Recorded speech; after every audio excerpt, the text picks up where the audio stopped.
పునీత బ్రిచీతమ్మ గారు ఒకరోజు కారుణ్య జపమాల అంటే యేసు ప్రభుల వారి యొక్క గాయాల గురించి, మరణ బాధల గురించి ధ్యానం చేస్తున్నప్పుడు దేవుడు దర్శనమిచ్చాడంట.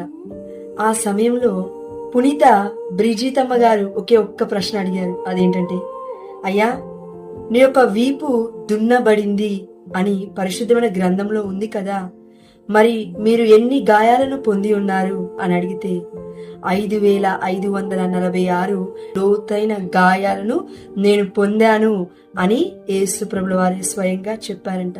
యేసు ప్రభుల వారు తీరని వేదనని పొందారు. మరి మనలో ఎంత మందికి దేవుడు పొందిన లోతైన గాయాలు మనందరికీ గుర్తున్నాయి.